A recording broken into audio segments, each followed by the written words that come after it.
Assalamualaikum warahmatullahi wabarakatuh. Perkenalkan, nama saya Muhammad Rasya Putra Hendrawan dari Teknik Pertambangan Departemen Teknik Geomatika. Nah, di video kali ini saya akan membahas bab 21, itu menjelaskan tentang sumber daya geologi. Terus buat subbab-subbabnya itu ada hubungan dengan sistem bumi, itu sumber daya energi, itu ada sumber daya energinya itu ada batu bara, minyak bumi, gas alam, metana batu bara, terus ada minyak mentah berat dan pasir minyak. Terus ada serpihan minyak, terus ada uranium, tenaga panas bumi. Terus dia nggak hanya menjelaskan sumber daya energi tidak terbarukan, tapi dia juga menjelaskan sumber daya energi terbarukan, yaitu sumber daya logam, biji yang terbentuk dari proses pembukuan, biji yang terbentuk oleh proses permukaan. Terus dia menjelaskan juga tentang hal-hal pertambangan juga, beberapa logam penting dan sumber daya non-logam. Terus dia menjelaskan juga eh, penambangan untuk bahan konstruksi, terus pupuk dan evaporit, dan non-logam lainnya. Perspektif manusia ringkasan. Di yang pertama ini dia membahas hubungan dengan sistem bumi. Jadi langsung aja nih, yang pertama ini dia bahas batu bara. Jadi batu bara itu adalah batuan sedimen yang terbentuk dari pemadatan bahan tanaman yang belum membusuk sepenuhnya. Nah ini biasanya itu terbentuk di pesisir rawa. Nah ini contoh gambarnya ini adalah lapisan gambut eh, yang dipotong dan dikeringkan untuk bahan bakar. Jadi eh, gambut nih masih masih kandungan airnya itu masih basah, belum sekering batu bara karena biasanya dia masih di rawa, masih di atas gitu, belum terlalu pembusukan dan juga belum terkena tekanan dan suhu yang tinggi seperti itu. Jadi masih masih dedaunan. Terus di sini juga ada reaksi fotosintesisnya itu karbon dioksida atmosfer air dan dari tanah bergabung di bawah sinar matahari untuk membuat selusa dan lainnya. Jaringan tanaman melepas oksigen oleh tanaman pernafasan. Jadi batu bara itu terbentuk di daerah yang tanpa oksigen. Terus di sini tuh ada contoh gambar batu bara ketika udah turun-turun turun ke bawah terus. Di sini batu baranya tuh berada tertanam di batu pasir seperti itu.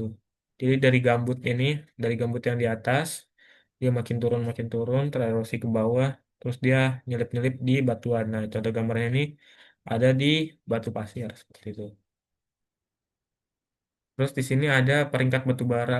Nah, di sini ada batu bara muda, ada batu bara subbituminus, terus ada batu bara bitumen atau batu bara lunak, terus ada antrasit. Ini yang paling bagus tuh yang antrasit tingkatnya. Jadi batu bara muda itu warnanya tuh ini dari gambut dulu. Gambut kan masih eh, pembusukan tanaman gitu ya. Jadi warnanya masih coklat, terus kandungan airnya juga masih tinggi di sekitar 75%.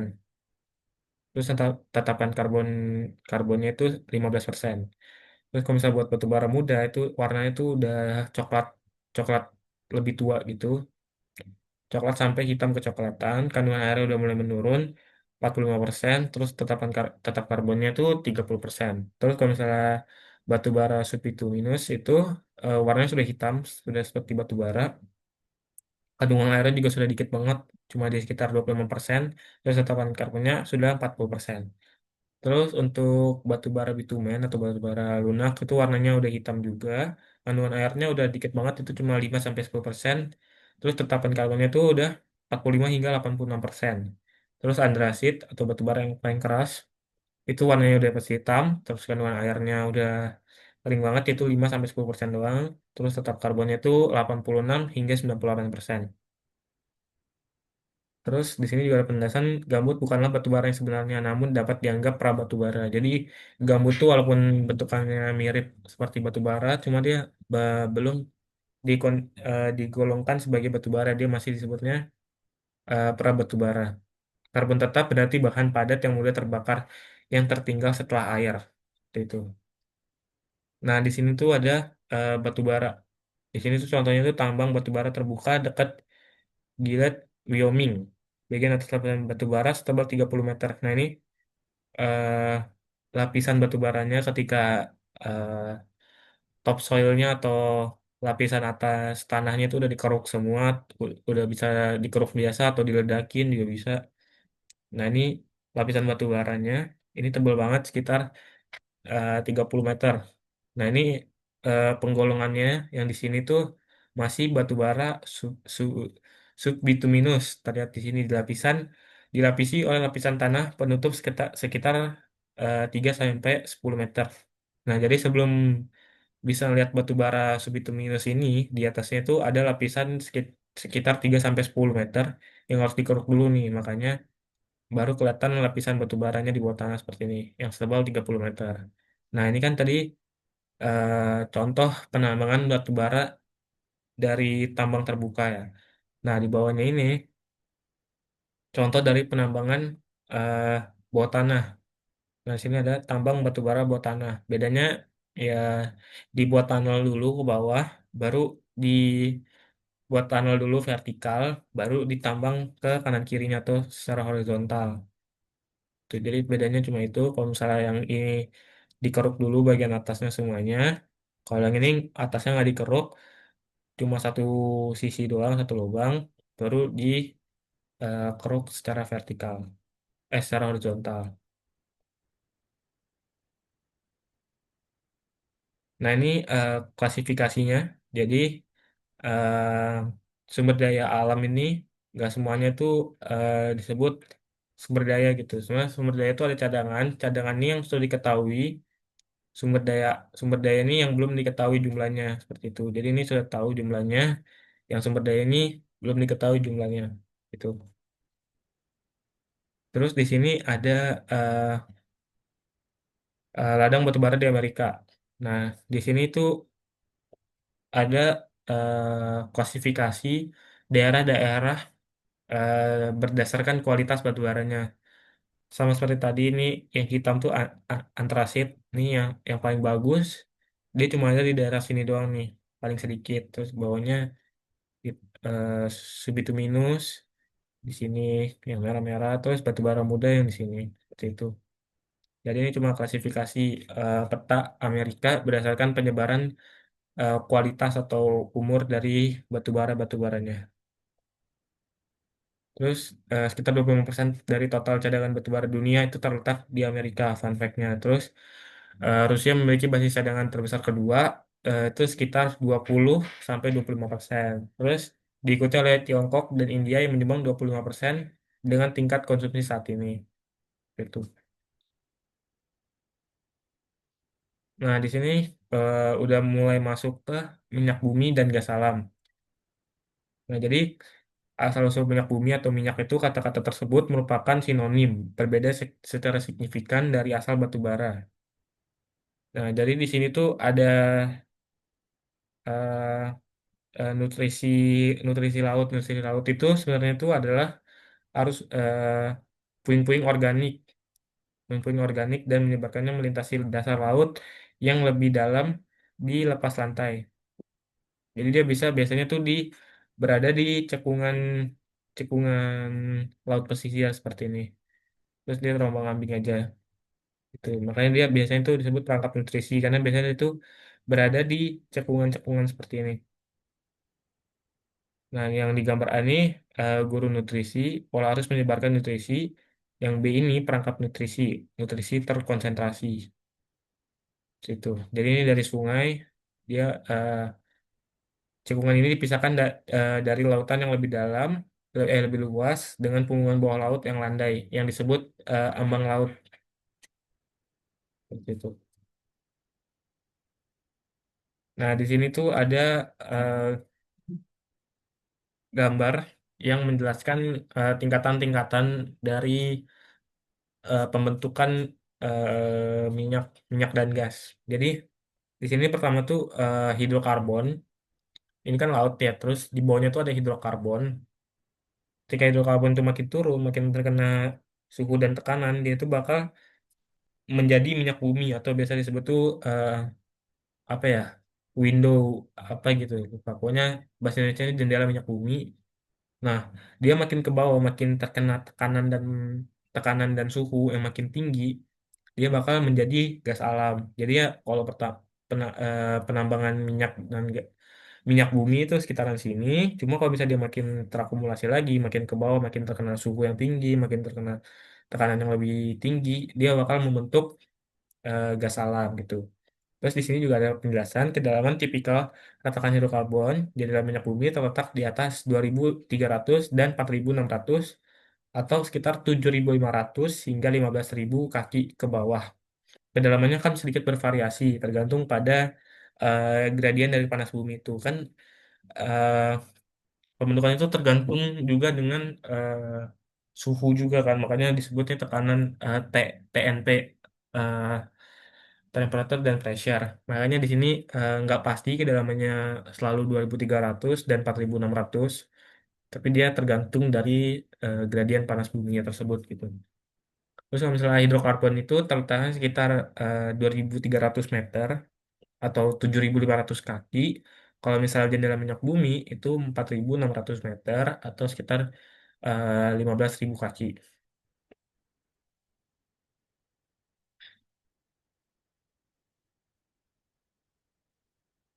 Nah, ini semakin sederhana molekul terbentuk dengan pemasakan alami yang besar sehingga sekitar pada kedalaman 4.600 ketika kedalaman segini nih atau 15.000 kaki hidrokarbon tuh udah pecah, udah pecah terus dia jadi gas alam. Jadi jendela minyak bumi adalah ruang antara 2.300 sampai 2000 sampai 4.600 jalur yang harus dilalui Saparaya jika ingin bertransportasi minyak menjadi minyak. Jadi hidrokarbon itu harus melewati itu dulu supaya bisa menjadi minyak. Nah, ketika udah ngelewatin eh, ketinggian itu kedalaman itu sekitar 4.600 baru hidrokarbon ini pecah lagi.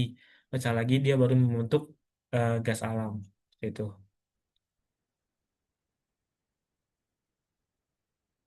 Terus nggak semua saporel sapropel itu menjadi seperti itu terkubur terkubur dalam dan dalam beberapa kasus mungkin saja terkubur terlalu dalam untuk menghasilkan apapun kecuali gas alam seperti itu. Setelah minyak bumi terbentuk, selanjutnya minyak bumi harus terakumulasi di konsentrasi yang dapat dibor dan dipompa. Jadi eh, minyak bumi itu eh, harus di kedalaman yang bisa dipompa juga. Kalau misalnya ingin diambil si minyak buminya. Nah, di sini tuh ada rembesan minyak alami di lereng dekat Santa Paula. Jadi dia bisa rembes juga ke keluar lereng-lereng tersebut gitu. Nah, di sini tuh ada akumulasi minyak bumi ke dalam reservoir. Nah, di sini tuh ada penjelasannya. Nah, ini eh, kontur tanahnya tuh dia tuh perangkap anti-klin. Nah, di sini tuh ada gas alam. Terus di sini ada batuan jenuhnya. Terus nah di sini tuh ada reservoir minyaknya. Terus di sini ada batuan waduk dan di sini batuan induk. Nah, di sini juga ada harga minyak naiknya. Jadi penjelasannya seperti itu. Nah, terus ini lebih detail lagi kan tadi ini perangkap anti clean ya. Nah, di sini eh, ada anti clean, terus di sini ada sesar normal, terus di sini ada sesar dorong, terus di sini ada lensa batuan pasir, terus di sini ada penjepitan batu pasir, terus di sini ada ketidaksesuaian, terus di sini ada terumbu karang, dan di sini ada kubah garam. Jadi ini bentuknya sama nih kalau misalnya antiklin di sini air, di sini pembentukan minyaknya, dan di sini pembentukan gasnya. Nah ini yang atas nih penambangannya. Jadi pengeborannya, pengeborannya di dalam sini dia ngebor ke sampai ke titik yang tadi ya sekitar 4.600 meter baru dia bisa mengekstrak atau mengambil si minyak buminya tadi. Terus kalau misalnya di sesar normal dia ngambilnya di sini jadi ini air, ini minyak minyak bumi, di sini gas alamnya. Seperti itu. Nah, ini juga sama nih. Jadi kalau misalnya sesar dorong dia tuh terpecah gitu ya. Jadi dia nggak lurus, nggak berdekatan juga kedalamannya yang berbeda-beda nih. Jadi satu di atas, satu di bawah. Nah, eh, bornya yang di sini tuh harus lebih panjang supaya bisa mengekstrak yang di bagian bawah sini. Terus yang ini nggak terlalu dalam seperti itu. Terus kalau misalnya lensa batuan pasir tuh dia terperangkap gini, jadi terpisah, benar-benar terpisah ya, benar-benar terpisah. Jadi dia cuma terkonsentrasi di sini. si gas alam, minyak bumi dan airnya sama di sini. Jadi dia benar-benar terpisah, nggak gabung. Jadi dia terkonsentrasinya berpisah-pisah gitu. Terus di sini ada penjepitan batu pasir nih sama ya. Cuma bentuknya mungkin eh, rada begini nih, rada jejar genjang seperti itu. Pengeborannya juga sama. Jadi pengeboran ini menyesuaikan dari kedalaman atau lokasi si minyak buminya dan juga eh, pembentukan reservoirnya seperti itu. Terus di sini ada ketidaksesuaian. Ya udah gini doang ya. Kadar minyak. Terus di sini ada terumbu karang juga sama. Terus di sini juga sama kubah garam pengambilannya. Nah, di sini bisa ngambil yang di sini, bisa ngambil yang di sini, bisa ngambil yang di sini. Dari sini ya. Mungkin rada susah buat ngambil ini. Mungkin costnya lebih tinggi lagi mungkin kalau harus miring seperti ini. Jadi ini jenis-jenis utama perangkap minyak bumi dalam semua kasus. Jadi kan minyak bumi itu nggak semuanya tuh segampang itu gitu. Jadi kayak cuma gini lurus ke bawah gitu nggak. Jadi dia ada jenis-jenis perangkapnya tergantung dia mungkin anti clean, mungkin dia sin clean, terus sesar normal, ada sesar dorong atau lensa batu pasir atau penyebutan batu pasir atau kesesuaian. Terus ada terumbu karang, ada kubah garam. Jadi si pipa-pipanya ini atau si pengeborannya ini harus menyesuaikan lokasinya juga. Nah, minyak bumi gas alam memerlukan kondisi yang sama sebagai minyak untuk akumulasi dan pengeboran tidak pernah bisa yakin berapa banyak gas alam yang mungkin mereka temui ketika pertama kali mulai mengeksploitasi potensi deposit minyak bumi. Faktanya, seperti yang Anda mungkin berasumsi, beberapa proyek tidak menghasilkan apapun kecuali gas alam. Jadi, sebenarnya nggak ada yang tahu ketika dia ngebor gini, sebenarnya kandungannya itu berapa gitu. Jadi, nggak ada yang tahu pastinya itu berapa. Jadi, bisa aja eh, zonk seperti itu. Nah ini lebih detailnya pengeborannya. Jadi ini ada unit pompa oil balok atau disebutnya horse head. Ya biasanya ada di film-film nih yang turun naik. Nah dia ini memompa ini jadi turun naik memompa si minyaknya supaya naik ke atas. Nah di sini tuh ada sumber injeksi air. Jadi air diturunin supaya mendorong si minyaknya ini naik ke atas. Baru yang di sini tinggal mompa sampai minyaknya itu terkumpul di atas ini. Jadi siklusnya itu unit pompa balok ini naik turun gitu kan mompa yang di samping kanan kirinya ini menginjeksi atau memberikan air seperti itu. Nah, ini seiring disuntikan untuk mengeluarkan minyak tambahan yang sudah dikeluarkan dari tanah. Jadi kalau misalnya dipompa dari awal masih bisa, cuma biasanya kan ada minyak yang sulit buat dikeluarkan dari tanah. Nah, itu makanya diperlukan sumur injeksi air tersebut. Nah, di sini juga disebutnya ladang ladang minyak atau adalah wilayah yang didasari oleh satu atau lebih reservoir minyak. Lebih dari 60% minyak dunia berasal dari eksploitasi ladang minyak di Timur Tengah. Sebagian besar ladang minyak utama di luar Timur Tengah saat ini mengalami penurunan produksi, terutama dua ladang minyak terbesar di Amerika Serikat yaitu Texas Barat dan Alaska. Jadi eh, eh, minyak bumi itu sekarang masih terfokus di Timur Tengah gitu. Even yang ladang minyak terbesar di Amerika yang di Texas maupun yang di Alaska, yang di Alaska kan besar banget sama yang di Texas, itu pun lagi mengalami penurunan produksi seperti itu. Jadi untuk saat ini masih berpusat itu di sini 60% ya. Lebih dari 60% minyak tuh berasal dari eksploitasi dari wilayah Timur Tengah seperti itu. Terus di sini ada minyak utama di Amerika Serikat. Jumlah minyak di suatu ladang tidak selalu berkaitan dengan luas areanya di peta. Nah, di sini eh, peta penyebarannya aja sih. Penyebaran minyak di Amerika Serikat. Ladang minyak di Amerika seperti itu. Terus di sini ada jenis-jenis hidrokarbon terkait minyak bumi yang diletak dan pemanfaatannya. Jadi eh, hidrokarbon tuh ada banyak jenisnya kan ya. Terus, nah di sini tuh beberapa jenisnya dan pemanfaatannya tuh buat apa aja. Gitu. Terus jadi di sini misalnya ada metana kan, atau CH4 itu dia membentuk gas alam. Sama dengan etana juga C2H6 itu membentuk gas alam. Terus propana C3H8 tuh buat kondensat gas sama juga dengan butana C4H10 tuh kondensat gas juga. Terus ada heksana, itu buat bensin, sama dengan heptan buat bensin, terus ada oktan juga buat bensin, seperti itu. Jadi minyak tanah dan minyak pemanas bahan bakar penerbangan. Terus kalau misalnya bahan bakar diesel itu buat bahan bakar yang kendaraan besar ya, kayak misalnya transportasi, misalnya truk, kereta api atau kapal. Terus kalau misalnya minyak mentah itu buat oli oli pelumas, oli mesin seperti itu. Terus kalau misalnya aspal itu aspal lilin gemuk, parafin itu buat pengeras jalan atau pelumas mesin juga bisa. Terus kalau misalnya plastik atau polietilena itu buat rangka komputer, buat tas, buat tas belanja, mainan, CD, dan lain-lain. Jadi peruntukan-peruntukan hidrokarbon itu ada banyak dan banyak jenisnya. Jadi nggak cuma satu jenis itu minyak tanah dan minyak pemanas itu buat bahan penerbangan, pemanas rumah seperti itu. Terus di sini ada eh, rig pengeboran yang di Alaska. Kan Alaska itu salah satu tambang terbesar, tambang minyak terbesar di Amerika. Nah ini gambarnya, rignya jadi benar-benar di tengah salju gitu. Jadi ini rig pengeboran di lereng, bahkan ini di lereng lereng utara Alaska seperti itu. Nah ini ada gambar hidrat metana atau gas lainnya yang terperangkap dalam sangkar-sangkar seperti ini, seperti es. Jadi ini bentuk api, kan bentuk api itu warna api itu tergantung dari kandungan si gasnya kan.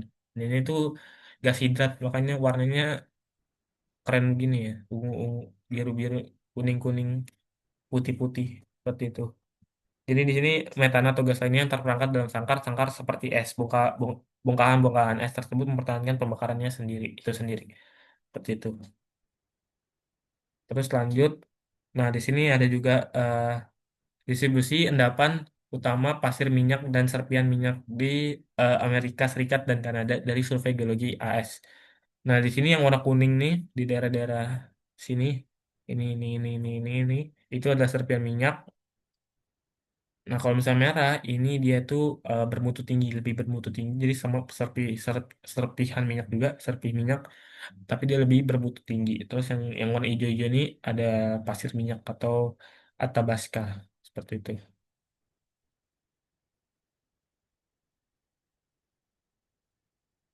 Nah, di sini tuh ada tebing serpih minyak yang telah ditambang di dekat River Colorado. Colorado. Nah, jadi ini tebing serpih minyak. Habis tebing serpih minyak tuh terus dia ditambang. Nah, ini lokasinya masih di Amerika juga atau di Colorado. Jadi ini bekas serpih minyak terus ditambang lagi. Seperti itu.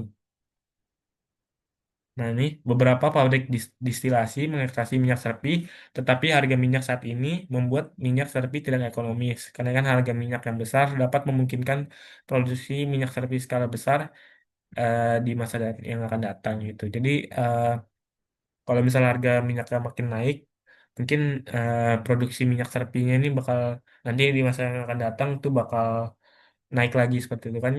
Kalau buat sekarang tuh kan minyak serpi itu tidak ekonomis ya, makanya produksi minyak serpi itu menurun seperti itu.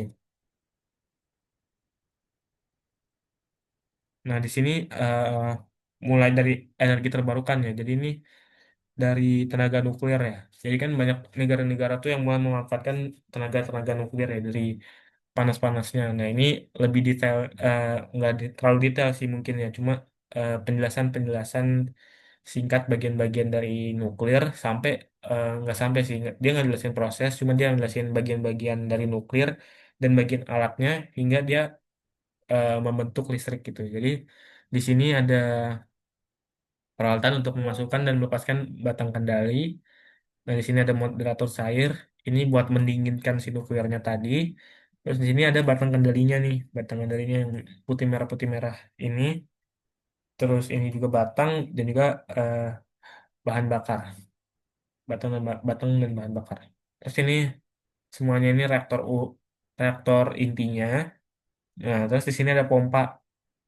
Pompanya ini air dingin dalam pipa tertutup untuk mengembunkan moderator kembali menjadi cairan. Nah, di sini ada kondensornya juga.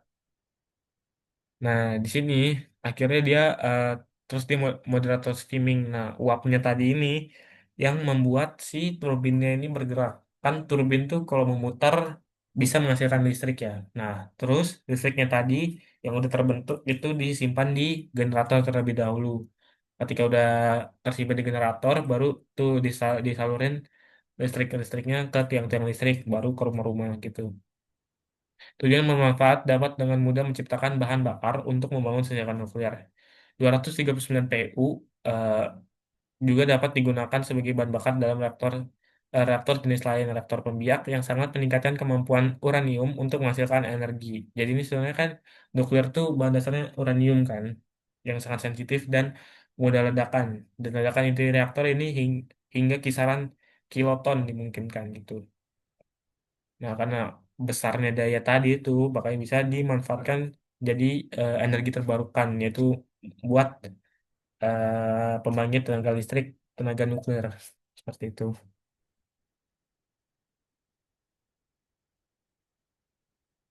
Nah, di sini juga ada ini stasiun panas bumi sekitar 50 kilometer di sebelah timur ini ya, Reykjavik, Islandia. Jadi dia ini mengekstraksi air tanah panas yang dipanaskan oleh instruksi magma dangkal dan memupuknya ke Reykjavik untuk keperluan komersil dan keperumahan. Jadi ini menggunakan eh, panas bumi ya. Jadi dia panas bumi dimanfaatkan untuk eh, di sini keperluan komersil dan juga perumahan. Jadi ini sama juga sama kayak nuklir. Cuma bedanya ini sama kayak nuklir ini. Cuma bedanya ini pemanfaatannya itu dari panas bumi. Jadi ini di Islandia. Jadi dari panas bumi ini sama sistemnya harusnya ya disimpan di generator dulu, baru disalurkan ke rumah-rumah seperti itu. Tapi ini beradanya di luar kota ya, itu sekitar 50 kilometer di sebelah timur Islandia. Nah, baru pembangkit listriknya ini disebarkan ke perumahan dan juga keperluan komersial lainnya. Jadi sumber energi terbarukan, beberapa sumber energi memang terbarukan dan mudah dimanfaatkan. Sumber-sumber ini meliputi ada banyak, ada tenaga surya, angin, gelombang, pasang surut laut juga bisa, dan hidroelektrik. Yang jika digabungkan dapat memasok dunia hingga 9% listriknya pada 2010. Saat ini pertumbuhan pasokan energi terbarukan sekitar 2,3% per tahun dibandingkan dengan peningkatan 1,6% dalam ekstraksi sumber daya tak terbarukan gitu. Jadi eh, bahkan kalau misalnya ini semua nih dari tenaga surya, angin, gelombang, pasang surut, dan hidroelektrik itu kalau bisa digabungkan itu bisa memasok kebutuhan energi di dunia hingga 9% pada 2010. Nah, terus pertumbuhan energi terbarukan itu meningkat dari menjadi 2,3% per tahun. Itu lebih tinggi dibandingkan eh, peningkatan energi tak terbarukan yaitu di sekitar 1,6%.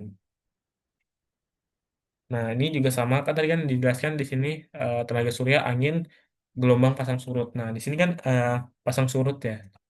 Dari sini tuh teluk terus ini dari bendungan kan. Nah, bendungan itu kan biasanya arusnya tuh deras. Nah, arus deras itu tadi tuh bisa sama aja kayak nuklir tadi yaitu memutarkan eh, apa tadi?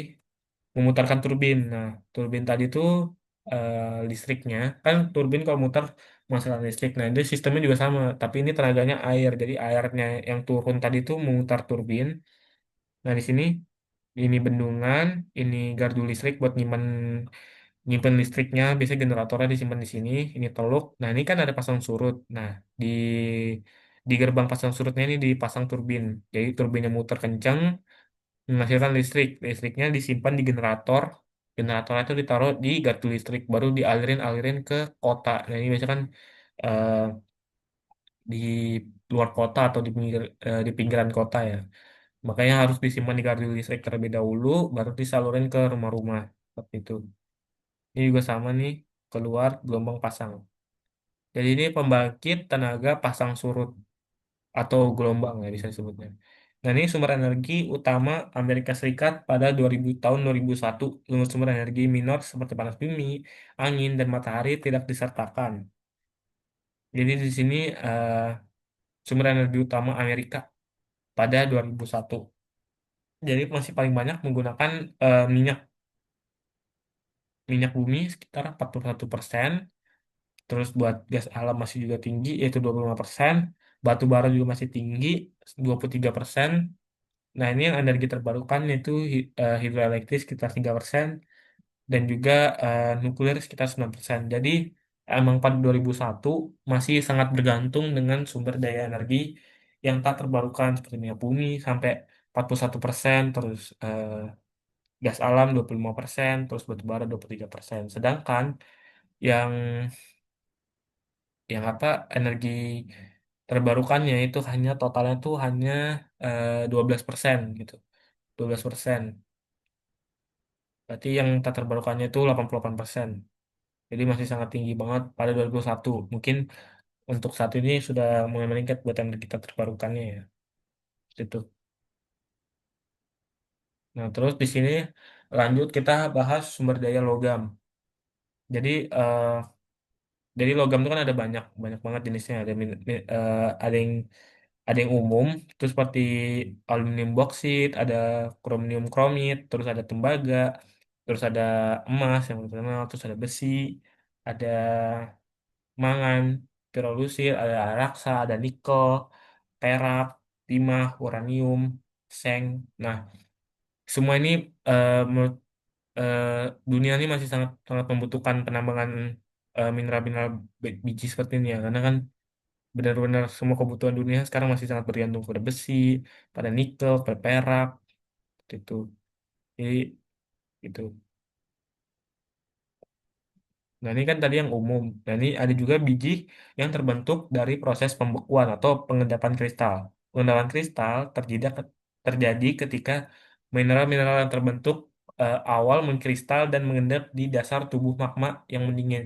Jadi, mineral-mineral tadi, biji-biji mineral tadi, dia bisa mengendap di dasar tubuh magma atau makin ke bawah lah. Terus dia seperti biasa terkena TNP, terus dia mendingin, akhirnya jadi mengkristal gitu. Terus ada beberapa cara juga, jadi dia nggak cuma satu cara eh, endapan bijinya tadi. Jadi pertama tuh kristal mengendap di dalam magma yang mendingin.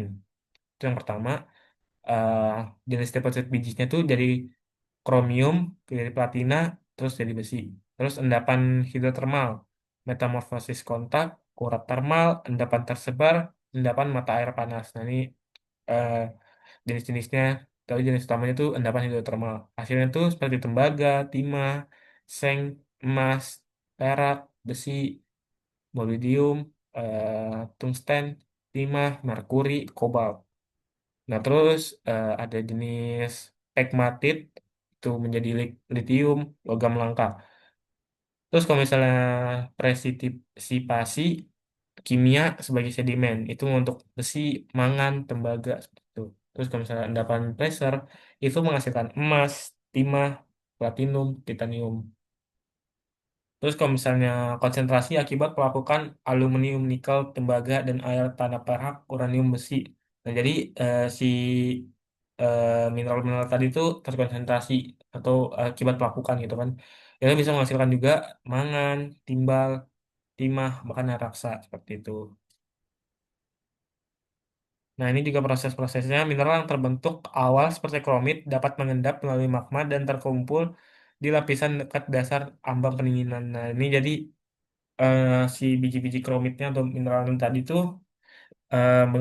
mengendap melalui mengendap di daerah dekat magma dan terkumpul di lapisan di dasar ambang pendinginan. Nah, ini sesuai kan sama yang tadi dibilang bahwa pengendapan kristal itu terjadi ketika mineral-mineral yang terbentuk awal mengkristal dan mengendap di dasar tubuh magma yang mendingin.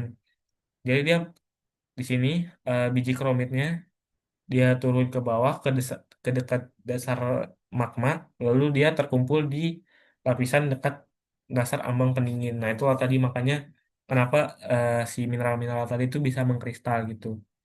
Di sini juga ambang Prakabrium yang disebut kompleks still water mengandung endapan serupa, tetapi dengan kadar lebih rendah dari kedua logam ini. Itu. Nah, ini juga sama. Ini air magmatik, ini magma. Kan tadi di penjelasannya dekat dekat magma ya. Nah, Pluton yang hampir mengkristal. Nah, ini juga udah hampir mengkristal, ini masih magma seperti itu.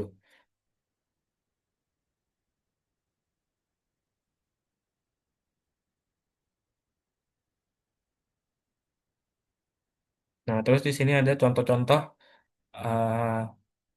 endapannya itu di darah magmanya tadi. Jadi yang A ini metamorfosis kontak di mana si biji mineral tadi ini menggantikan batu kapurnya. Jadi kan di sini batu-batu kapur. Nah, si biji-bijinya tadi itu menggantikan lah posisi dari si batuan kapur tadi. Terus, terus yang B ini adalah biji yang terendapkan di dalam urat hidrotermal. Nah, ini makanya biasa kalau misalnya batuan hidrotermal itu kan ada kayak ada cabang-cabangnya, kayak ada akar-akarnya gitu kan, atau biasanya disebut urat ya. Nah, dia tuh terendapkannya di situ, di daerah-daerah yang seperti akar pohon tadi, di uratnya hidrotermal. Terus yang C ini biji yang tersebar di dalam dan di atas Pluton, misalnya endapan tembaga eh, porfiri. Nah, di sini ini kan Pluton. Nah, dia tuh bijinya tuh tadi tuh disebarluaskan di daerah sini, di atas Pluton. Tuh. Terus yang di biji yang diendapkan di sekitar mata air panas bawah laut. Ukuran dapat biji dilebih-lebihkan. Nah, ini em, di sekitar atas mata air panas bawah laut seperti itu. Ini pemandian air panas, ini kerak dan samudra. Nah, ini biji-bijinya tadi tuh di atasnya situ. Nah, ini tadi kan ada yang dia tuh, yang B ini kan dia terendapkannya di urat hidrotermal. Nah, ini gambar, contoh gambar dari urat kuarsa hidrotermal pada granit. Biasanya dari granit. Nah, ini urat-uratnya tadi. Nah, ini si biji-biji mineralnya tadi tuh, dia tuh terendapkannya tuh di di bagian urat-uratnya dari hidrotermal tadi gitu. Terus di sini ada biji lapisan bersih, bersih yang berusia 2 juta 2.250 juta tahun dari Michigan. Sini warnanya cantik banget ya ini ya, warna merah. Jadi ini biji besi berlapisan usia 2.250 juta tahun. Jadi lama banget. Jadi ini contoh batuan beku. Batuan beku di banyak bagian dunia selama Prakambrium tampak di cekungan dangkal yang terisi air seperti 2125 yang ini. Terus lipatan, patahan metamorfisme dan larutan selanjutnya telah menghancurkan banyak fitur asli biji sehingga asal-usul biji sulit ditafsir. Jadi kan biasa kalau misalnya peneliti-peneliti itu kan ingin menafsir dari mana asal-usul si bijinya tadi, biji mineralnya tadi. Cuma kan ada lipatan, ada patahan, jadi lokasinya berantakan, terus susah ditemukan. Terus ada metamorfisme juga dan larutan sehingga asal usul biji itu kadang sulit ditemukan. Nah, ini kan bisa ditafsir ya sekitar berusia 2.250 juta tahun lalu.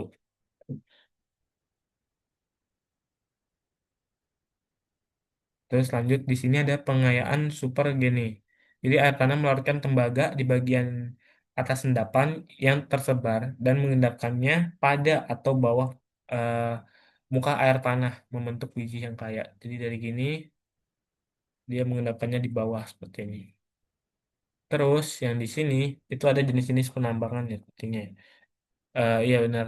Jadi di sini eh, penambangan itu kan nggak cuma nambang satu jenis ya, cuma ada beberapa jenis tambang. Nah, yang gambar A ini, gampang bawah tanah, seperti yang tadi saya jelasin, itu dia membuat satu tunnel dulu, satu tunnel ke bawah secara vertikal, baru dia membuat lorong-lorong gitu. Jadi lorong satu, lorong dua, lorong tiga, lorong empat. Terus secara bisa ke bawah terus, dan juga baru dia horizontal gitu. Jadi dia ngambil baru dinaikin lagi, ngambil dinaikin lagi. Jadi lapisan atasnya atau topsoilnya itu nggak diganggu gitu.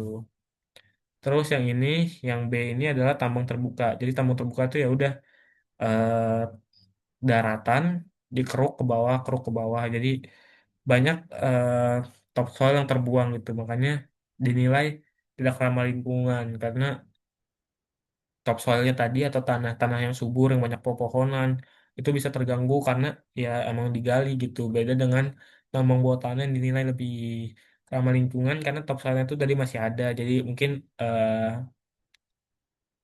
pengembaliannya atau reklamasinya tuh bisa lebih mudah seperti itu. Cuma ya lebih bahaya di safety-nya karena kan ini tunnel tunnel ke bawah seperti ini banyak lereng-lereng.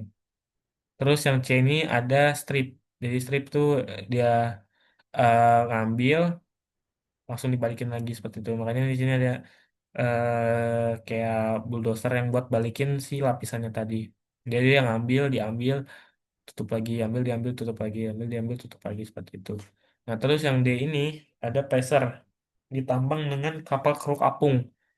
Jadi dia di sini nih, ini palang sungai, jadi dia pakai mesin. Karena ini kayak tambang bawah laut ya, cuma dia jenisnya ini nggak stay gitu. Kalau misalnya migas itu kan kebanyakan stay di tengah laut ya.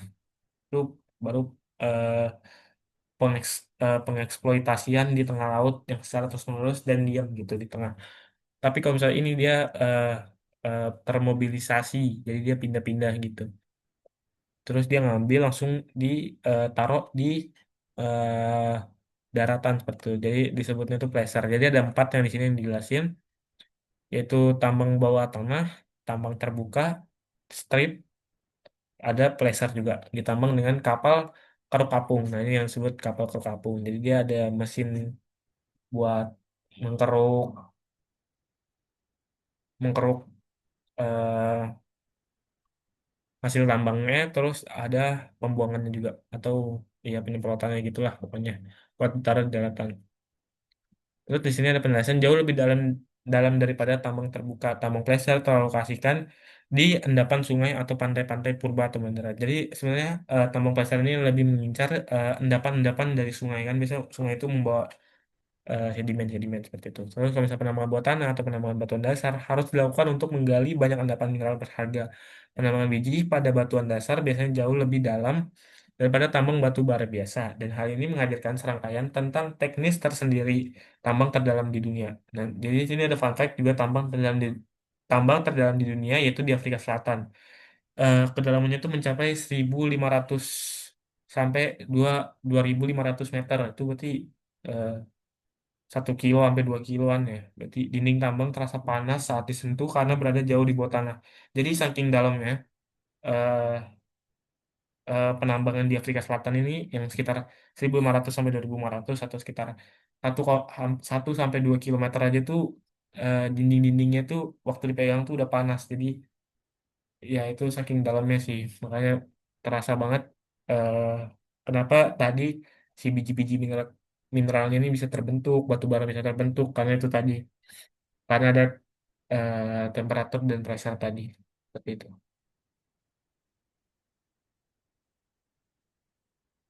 Nah, di sini juga ada penjelasan tentang eh, bahan peledak. Nah, kalau misalnya tambang terbuka itu kan biasanya lapisan atasnya tuh supaya cepat. Kalau misalnya pengerukan pakai ekskavator mungkin takes time banget. Nah, biasanya tuh banyak pakai bahan peledak. Resi peledak ini menghasilkan karbon monoksida yang beracun. Setiap kali terdapat sedikit kelebihan minyak dalam campuran, karbon monoksida atau CO ini adalah gas yang lebih berat daripada udara yang meresap jauh ke dalam tambang. Gitu. Jadi di sini ada rumus kimianya juga bahkan. Nah, inilah alasan kenapa eh, tambang yang ditinggalkan itu tidak boleh dieksplorasi lagi. Jika tambang berada di bawah permukaan air tanah, air yang meresap harus dipompa keluar untuk mencegah banjir. Terus tambang yang aktif juga harus mengonsumsi energi dan mineral dalam jumlah yang besar. Nah, itulah kenapa eh, per- penambangan atau pertambangan itu dinilai buruk di masyarakat. Nah, ini juga penjelasan-penjelasannya tambang batuan dasar yang umum. Jadi ini di atasnya tambang terbuka, baru di sini ada kedalamannya tadi. Nah, di sini ada bah, ada bak. Nah, di sini ada tingkatan-tingkatannya seperti itu. Ini biasanya diisi air nih yang bak bawahnya nih. Eh, terus di sini ada penjelasan juga beberapa logam penting seperti besi. Ya, semua orang tahu besi ya. Besi merupakan salah satu dari 3 bahan penting yang dibutuhkan untuk membuat baja seperti itu. Terus di sini sama kayak seperti tadi itu ada lokasi peta lokasi penyebaran biji logam yang ada di Amerika. Nah, ini eh, mungkin sedikit dijelasin. Yang warna hijau ini wilayah endapan tembaga terbesar.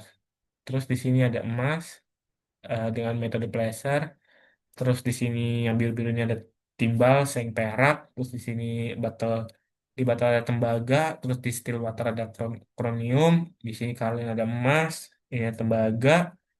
Di sini emas lagi. Terus di sini sabuk mineral Colorado ini ada emas sama perak, timbal, seng, dan molybdenum. Nah, terus kalau misalnya di sini ada tembaga, di sini ada timbal seng lembah. Di Mississippi ada deposit timbal seng dan lembah. Di sini ada bauksit atau aluminium seperti itu. Jadi ini sama kayak yang atas-atas tadi penyebaran, cuma yang ini biji logam, biji logam yang ada di Amerika. Nah ini ada contohnya juga, eh tambang tambang tembaga terbuka di Morenci, Arizona. Nah ini berarti tambang tambang tembaga juga di Amerika, tepatnya di Arizona. Alat berat di dasar tambang memberikan gambar skala. Alat berat di dasar tambang memberikan gambar skala. Mana guys? Mana ya? Alat tambang mana ya? Gak kelihatan. Mungkin saking luasnya sampai nggak kelihatan ya. Oh ini nih. Ini ada ekskavator nih. Ekskavator mungkin ya ini ya. Jadi sekecil ini. Jadi bisa kebayang luasnya, seberapa luas tambang terbuka ini. Jadi semua daerah yang kemungkinan topsoilnya subur ini harus dihancurin ketika ada penambangan eh, terbuka gitu. Nah ini contohnya nih dari tambang tembaga. Terus next. Di sini ada juga tembaga, aluminium. Jadi tembaga itu yang kurang melimpah adalah tembaga. Logam penting lainnya untuk industri. Jadi tembaga ini kurang melimpah. Terus ada aluminium. Aluminium ini dikonsumsi dalam pembuatan kaleng bir dan minuman ringan, pesawat terbang, kabel listrik, dan banyak produk lainnya. Nah ini yang makanya kenapa saya bilang masih harus bergantung banget ke penambangan ya, karena ya satu bahan aja, aluminium aja dikonsumsi buat barang sebanyak ini, buat kaleng, minuman ringan, pesawat terbang, kabel listrik, dan banyak produk lainnya. Itulah kenapa penambangan masih terus berlanjut hingga saat ini. Terus di sini ada logam emas, logam langka dan berharga digunakan dalam koin, perhiasan, dekorasi, kedokteran gigi, elektronik, dan program luar angkasa. Itu penggunaan emas. Terus di sini ada eh, penguras yang dilakukan untuk memisahkan emas. Ini masih manual guys. Jadi eh, ini kayak misalnya kayak kayak di video-video TikTok gitu ya. Jadi ada ambil air dari aliran sungai, terus dikurasnya dengan manual nih. Jadi di sini tuh kayak ada apa ya? Kayak ada kesetnya gitu, keset yang membentuk untuk menjebak-jebak sedimen-sedimen yang terbawa oleh aliran sungai tadi. Jadi airnya dialirkan ke sini, terus kan sedimen-sedimen tadi itu bisa nyangkut eh, di cekungan-cekungannya tadi seperti itu. Jadinya bisa aja ada kemungkinan emas di dalamnya situ. Nah ini masih manual ya. Ini makanya fotonya foto jadul ya, karena eh, zaman dulu gitu. Jadi eh, pengambilan emasnya itu masih manual banget gitu. Nah terus yang ini penambangan emas secara hidrolik. Jadi ini pakai tekanan. Nih fotonya. Jadi dia pakai tekanan. Ya, mungkin di sini air ya. Ini pakai tekanan air ya. Tekanan hidrolik. Terus lanjut. Nah ini di sini ada sebuah pengeruk emas memisahkan emas dari kerikil. Ini udah skala besar banget nih, sampai segede gini. Jadi ini penambangan emasnya, terus di sini eh, pemisahan emasnya. Jadi ini penambang emas juga. Terus di sini terakhir ada penjelasan logam lainnya. Banyak logam lain yang vital bagi perekonomian kita. Contohnya tuh seperti kromium, nikel, kobalt, mangan, tungsten, dan vanadium. Semuanya penting dalam industri baja, terutama dalam pembuatan produk khusus seperti baja tahan karat dan pelat, baja lapis baja seperti itu. Jadi di luar dari logam-logam yang udah disebutin tadi itu masih ada logam-logam lain yang juga vital buat perekonomian dunia, terutama buat industri baja seperti itu. Terus selanjutnya ada sumber daya non logam. Jadi sumber daya itu juga nggak hanya logam doang, tapi juga ada non logam. Contohnya itu bahan konstruksi seperti pasir dan kerikil. Ya, ini kan pasti dibutuhkan untuk pembuatan beton, bangunan, dan konstruksi jalan raya. Pasti itu juga dibutuhkan dalam mortar yang menyatukan batu bara dan blok semen seperti itu. Nah, di sini ada lubang pasir dan kerikil di esker glasial dekat danau Saranac, New York. Jadi ini daerah lubang pasir dan kerikil yang diambil-ambilin ya, ditambang. Jadi tambang juga ada buat logam. seperti itu. Nah, terus selanjutnya di sini ada batu kapur ya, sebuah tambang batu kapur di Illinois Utara, Cakrawala, menandai permukaan tanah asli sebelum batuan dipindahkan. Nah, ini ada lapisan atasnya, ini bawahnya semuanya nih batu batu kapur yang ditambang. Batu kapur memiliki banyak kegunaan. Selain sebagai batu bangunan atau pondasi jalan yang dihancurkan, semen yang digunakan dalam beton dan mortar terbuat dari batu kapur. Jadi sangat penting banget lah bahan non-logam yaitu batu kapur ini, dan sangat penting bagi perekonomian industri. Batu kapur bubuk diminati sebagai pengondisi tanah dan merupakan bahan utama dalam eh, bahan banyak produksi kimia seperti itu. Terus di sini juga ada garam batu yaitu hal kristal kasar yang terbentuk sebagai evaporit. Terus ada gipsum juga terbentuk sebagai evaporit. Terus sulfur terdapat dalam endapan sulfur berwarna kuning cerah. Terus ada logam lainnya juga, itu seperti batu permata atau disebut gems setelah dipotong dan dipoles. Jadi ini mencakup batu mulia seperti berlian, robi, terus zamrud, safir, serta batu semi mulia seperti beril, garnet, giok, spinel, topas, pirus, dan zirkon. Jadi banyak ini batu permata ini yang non logam juga sebagai perhiasan gitu. Makanya namanya agak-agak eh, familiar jika ketika toko perhiasan ya, seperti giok nih. Terus batu permata digunakan untuk perhiasan, bantalan, dan bahan abrasif. Kebanyakan memiliki tingkat kekerasan di atas 7 pada skala Mohs. Mohs. Jadi kan kalau misalnya sumber daya itu biasanya kan ada tingkat kekerasannya. Nah, tingkat kekerasan dari batu permata ini di atas 7. Itu. Terus selanjutnya tuh ada asbes. Ini bisa toko bangunan banget ya, konstruksi banget. Jenis mineral eh, serpentin atau silikat rantai yang berserat. Serat-seratnya dapat dipisahkan dan ditenun menjadi kain tahan api yang digunakan untuk pakaian pemadam kebakaran dan tirai teater. Nah, jadi eh, barang tambang non logam lainnya itu asbes. Ya mungkin fun fact juga ya, ini buat pakaian pemadam kebakaran dan tirai teater karena dinilai dapat menjadi kain yang tahan api, seperti itu makanya banyak digunakan.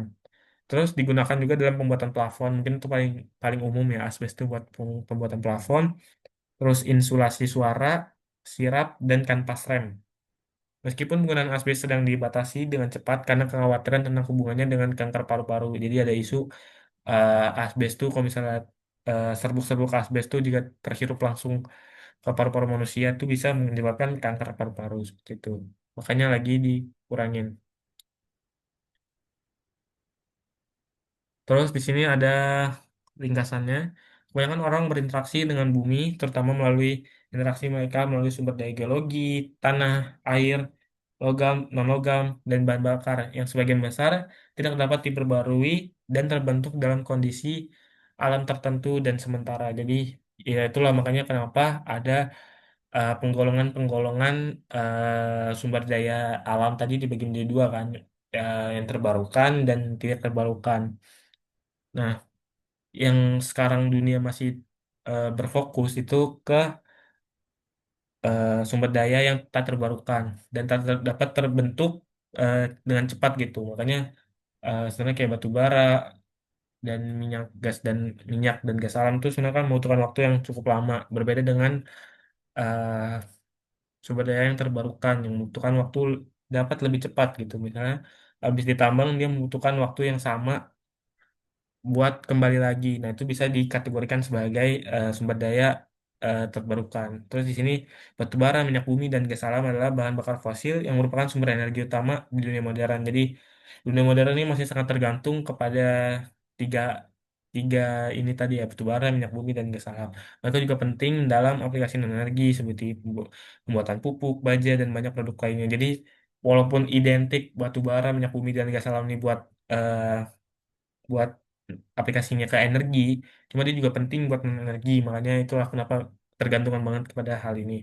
Terus sumber daya ini pada dasarnya adalah eh, energi matahari kuno yang dibuka oleh pembakaran pembangkit listrik setelah penambangan atau pengeboran. Itu jadi karena mereka adalah energi matahari yang terendap lah istilahnya, yang harus diekstraksi dulu dari lapisan tanah atau di bawah tanah buat pengaplikasiannya. Terus lapisan batu bara terjadi di daerah rawa dan payak kuno dan berasal dari akumulasi materi tanaman berbasis daratan yang mati. Jadi batu bara tuh pure 100% dari tanaman yang pembusukan. Gitu. Terus minyak atau petroleum dan gas alam berasal dari pengaturan laut dekat pantai tertentu tempat organisme mati mikroskopi mikroskopis mengambang terakumulasi. Jadi kalau misalnya batu bara tadi berasal dari tanaman, kalau misalnya minyak minyak dan gas alam ini berasal dari tempat organisme laut nih mati mikroskopis mengambang terakumulasi. Jadi batu bara dan minyak bumi keduanya membutuhkan panas dan pengeburan untuk berkembang. Jadi makanya itu tadi kenapa ada tingkatan-tingkatan batu bara ya karena dia membutuhkan panas dan penguburan untuk berkembang. Minyak dan gas alam juga perlu disegel ke dalam reservoir saat mereka meresap ke permukaan. Seperti anti-clean, patahan, dan perangkap struktural lainnya menyediakan tutup ini. Jadi dia menutup lapisan atasnya. Terus tadi kan juga ada bahas cadangan. Cadangan itu adalah endapan yang diketahui dapat diekstraksi secara legal dan ekonomi saat ini. Pasokan jangka pendek. Nah, dalam sumber daya itu mencakup cadangan serta endapan lain yang diketahui dan belum ditemukan. Seperti itu. Yang mungkin dapat diekstraksi secara ekonomis di masa yang akan datang. Terus tadi juga ada membahas tentang uranium. Uranium 235 adalah bahan bakar utama dari reaktor nuklir yang bisa menjadi salah satu solusi buat masalah ketergantungan terhadap energi tak terbarukan tadi. Melalui desain pembiakan energi nuklir dapat menyediakan listrik bagi kita untuk jangka panjang. Namun resiko kecelakaan dan masalah pembuangan limbah menimbulkan pernyataan tentang keberlangsungan jangka panjang sumber energi ini. Ya itulah minusnya dari energi nuklir karena dari resiko kecelakaannya, terus masalah pembuangannya juga. Karena kita tahu semua radiasi nuklir itu sangat bahaya jika terkena manusia seperti itu.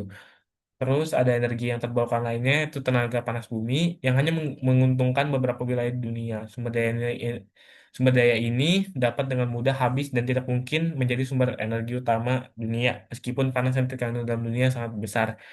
Nah, itulah plus minusnya karena ini hanya menguntungkan beberapa wilayah di dunia. Ini nggak mungkin satu dunia tercover oleh pembangkit listrik tenaga panas bumi saja.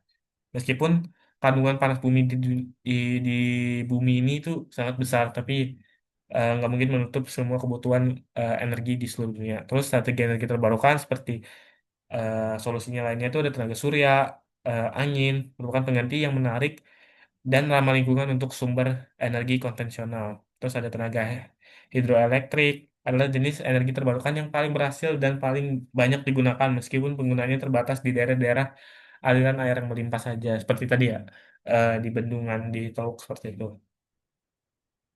Terus selanjutnya tadi juga ada gas biji logam yang dapat ditambang secara menguntungkan seringkali dikaitkan dengan batuan beku, terutama cairan hidrotermalnya yang dapat terbentuk dalam endapan metamorf kontak urat hidrotermal, endapan tersebar, dan endapan mata air panas bawah laut. Terus buat biji yang ditambang di permukaan melalui penambangan strip atau tambang terbuka, terus serta penambangan bawah tanah eh, yang walaupun mahal, kan tadi ada empat jenis tuh penambangannya itu strip, tambang terbuka, terus ada tambang bawah tanah. Walaupun tambang bawah tanah yang paling mahal, terus berpotensi bahaya, tapi harus dilakukan dengan cermat supaya mengurangi resiko-resiko tadi ya.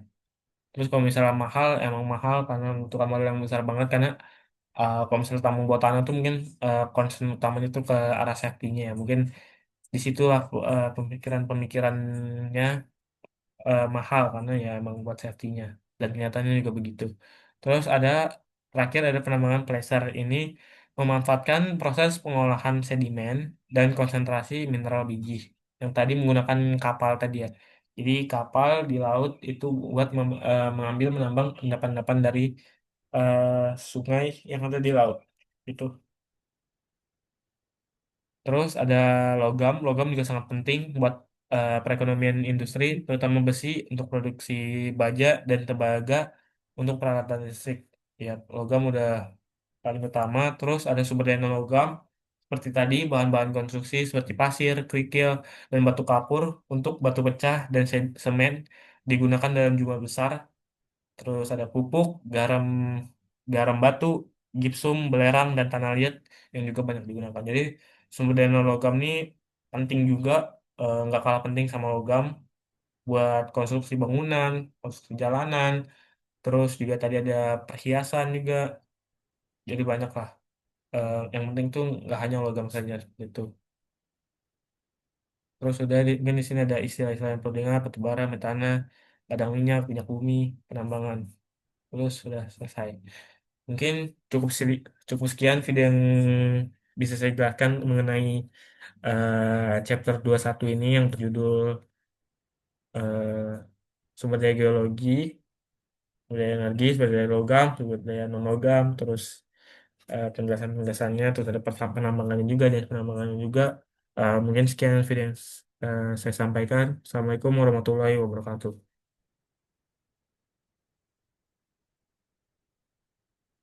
Punya ide dah.